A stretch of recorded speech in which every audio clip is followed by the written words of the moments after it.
Hello everyone and welcome back guys to a bit of a different series coming to this channel. Now, I obviously, as you can tell, have been able to pick up the Forza Horizon 4 Deluxe Edition, and that does come, well, Ultimate Edition I think it's actually called, and that does come with the car pass. Now, for Forza Horizon 4, Forza have decided they're going to do it a little bit differently, where rather than they're just going to release, I think it's 6 cars every month, they're going to release 2 a week for 21 weeks, so that means 42 cars, which is, I think, 6 more than it obviously was last time. And I am really, really looking forward to that. But I thought, you know, I don't really want any of these cars to go to waste. And that was sort of what I found in the car packs, the way they used to work. So I wanted to make sure that I use every single one. And I'm basically going to be test driving every single car in sort of one, like, 10 to 15 minute video on the whole. Completely standing, I'm not going to bother with making it stupid. That'll be different videos coming down the line anyway. But yeah, I just want to, you know, enjoy these cars for what they are in their stock format. And, well, I think it's safe to say we start with a pretty good one, the Koenigsegg Agera RS. Now, I'm going to look pretty silly if I actually had to pay for this. I'm pretty certain you get 1 time each for free, if I'm not mistaken. We'll go with, yes, we do. Phew. That is certainly nice to see. So there we are then.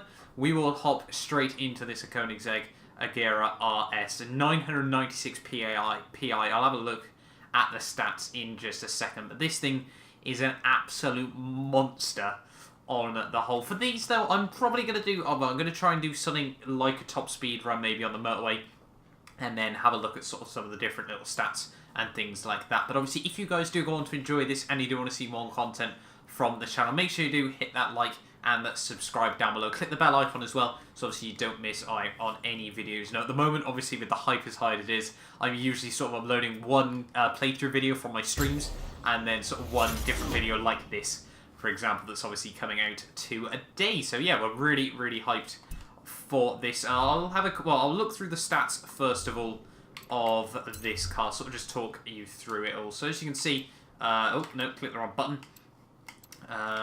It is that one. There we go. So 1,341 horsepower. 1,371 newton meters of torque, weighs 1,395 kilos, 44 to 56% weight distribution, and it has got a 5 litre, if I'm not mistaken, V8 twin turbo engine. If you haven't got, well, you'll have to get the car pass anyway. But if you want to buy another one of these, it's going to set you back 2 million credits, which, as you can see, it depends which way I need to point, but as you can see on the top right-hand side of your screens, I've only got 1.5 million, so it's a good job. These cars are free 1 time only, obviously. If you guys want to see some sort of stupid car builds as well, I will be trying to do those as well down the line. But these ones are sort of going to be more sort of serious style. I've now also just unlocked the winter... This winter showcase is going to be incredible. Yeah, I'm slowly but surely moving my way through that. Hopefully Kira will just get on with it, so we can actually sort of enjoy this. But yeah, we're doing this in the snow. Probably not the most ideal thing, you know. Generally speaking, when it comes to Koenigsegg's, well, when it comes to cars generally, you know, I have actually driven in the snow a couple of times before. Nothing all too serious, but yeah, it's generally not the best recommendation in the world. But yeah, I will only let me set it to that, won't it? Which is a bit of a pain. But yeah, we'll have a look quickly around this car. Have a look. Obviously, it's got a huge rear wing at the back. How can we get rid of hide UI? There we are. So yeah, we'll sort of just slowly pan around this car. Obviously, in the snow, it does look pretty phenomenal there. I'm sure that'll make for quite a good little thumbnail on the whole. I'll quickly screenshot that. But yeah, this thing is an absolute machine. Koenigsegg sort of been one of those weird companies where I can never really work out if I like them or not. Now, the cars are obviously just absolutely insane, and that's sort of what, you know, that obviously I'm a teenage boy, you know, supercars. These are wallpaper poster cars are what these are, you know, just absolute crazy. Just look at that rear diffuser and just those exhausts. Obviously a little bit hard to tell in the snow, but that just ginormous rear wing. These things are meant to be stuck on your wall at home. Can we get into drone mode quickly? I'm not too sure if I can. I can't remember how to do it. But yeah, let's drive this Koenigsegg Agera RS. I'm going to give you guys a little bit of audio to start it off, just so you guys can sort of enjoy this car. But then we'll drive over to the motorway and get going from there. So what does this thing sound like? I have to be very slow, I don't light up the rear wheels too much.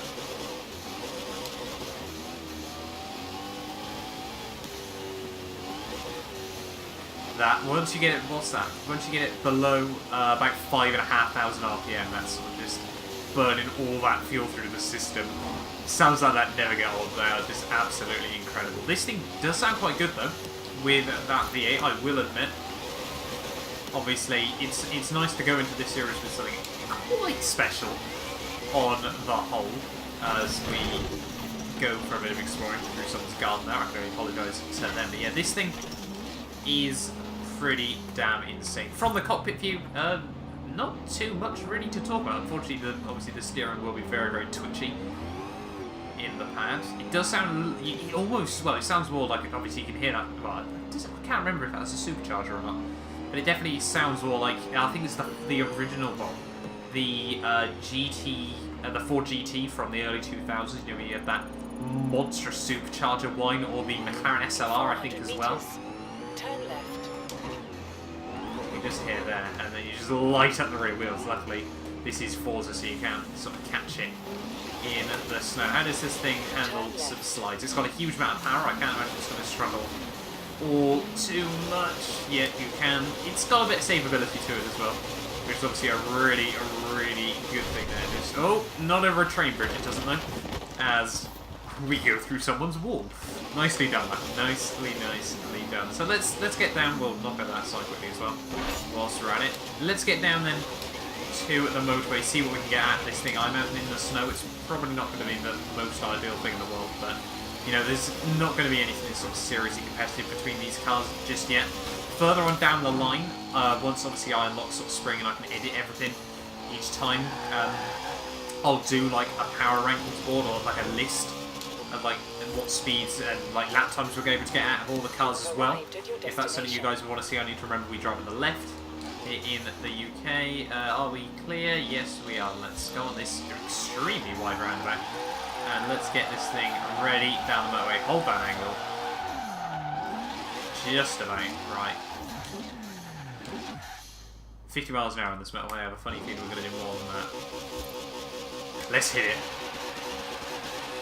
A lot of wheel spin in first gear, but we do, and in second and in third. In fourth gear, you can just about, usually, obviously the snow will be a bit different, but you can just about pick it up and get it going in the right direction. 210 miles an hour already. I'm going to rewind that because I was too busy looking at the speedo. 200, I think it was, yeah, 210, 190, 200, 210, 220, 200. I could barely keep up. 240 miles an hour. So I think it was about 245. Before we hit the first roundabout there. I'm not too sure actually how much motorway we have. God, I haven't sort of checked that. Unfortunately, there are quite a few roundabouts going down. So after we get to that point, after we get through this next roundabout, we should be able to properly stretch this thing's legs. So let's just hoof it down here. 90, 100, 110, 120, 130, 140, 150, 160, 170, 180, 190, 200. This is miles an hour, remember, not kilometres. 240. 250, 7th gear, that's lucky it's got that as well, 260, 270, 270 miles an hour, 275, but we're now starting to get towards the top end here. Oh, we've got a bit of a corner coming up, 276, avoid the houses.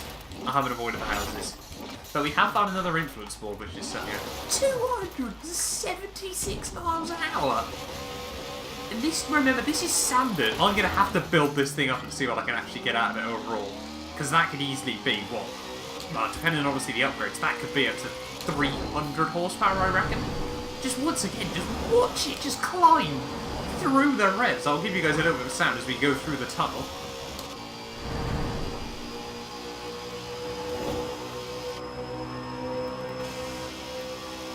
Unfortunately, it's not quite as dramatic as something like a V10, as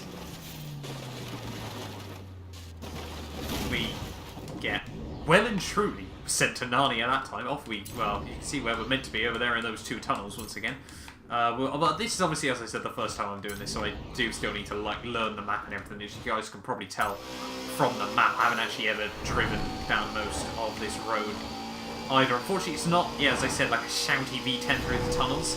Although it's still loud, it doesn't quite give you that sort of almost pantomime effect through the tunnels, which is a little bit unfortunate, I won't lie. But still, super enjoyable to drive. I think we'll quickly restore, well, we'll go back to drone mode, restore the damage so it looks good. Kira said she was sending it over. Turbo? You have? Okay. Yes, a drone. It's Not too a sure perfect what way to Alex is going explore on and about map the festival. in the background there. Can I After get you're this done, car to can look I, good again, please? can I need have to go a into play photo with this? mode. I think. I want this car to look good, I'm sorry. Reset cosmetic damage. Yes, there we go. So, there we are then, guys. That has been the Koenigsegg Agera RS, the first look in... Oh, I've clicked the wrong button again. Well done, Matt. I'm still learning this game, slowly but surely. But there we are then, guys. That has been the Koenigsegg Agera RS. A very, very, obviously, designed to be stupidly fast down the straights. 276, I think, miles an hour we got it up to. From what I've gathered, it can do up to 279 as... Oh, steady on. It's disappeared now. 279 at bone stock as well. But yeah, thank you all. If I can actually line up this drone shot.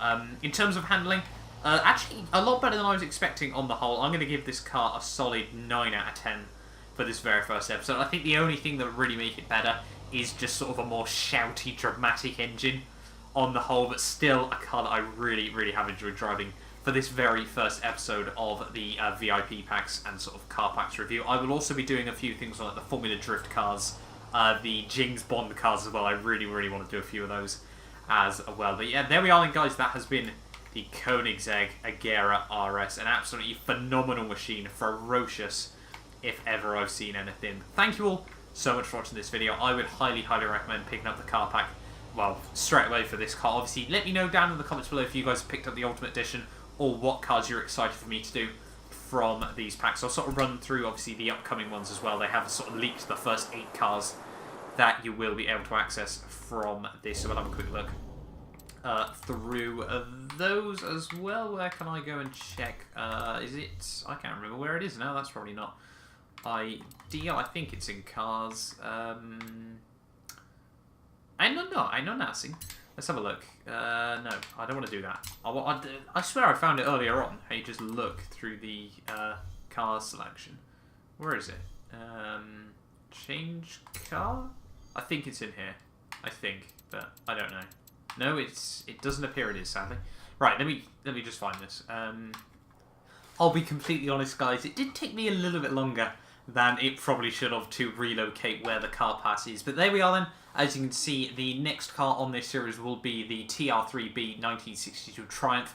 And then after that, you can see we've got quite a few interesting cars as well. We've got the 185959 Pro Drive Rally Raid, which I want to have a look. Unfortunately, it doesn't want to load that, which has been unfortunate. But yeah, we've got the Sentra Nismo 2018 Nissan as well. That'll probably be an interesting one. An RX-7's, not Esprit, obviously, Spirit R-Type. And then we've got the 1985 Porsche and the 1959 356, as well as the Honda Civic Group C, not Group C even, sorry, GRC car, so obviously rally cross car. That'll be good fun, as well as the BMW i8. But there we are then, guys. That has been the very first episode of my car reviews from Forza Horizon 4, obviously using the VIP car pass calendar. If there are any sort of different ones, you know, it won't just be these. I'll probably do different ones of different cars as well, sort of like over time as well. You know, there's some special cars that just straight up get included with the game as well. But yeah, let me know, obviously, what cars you want to see, leaving them down in the comments below. Hopefully you've enjoyed this first one. Make sure you do like and subscribe for more daily Forza Horizon 4 content. And I will see you guys next time for a brand new video.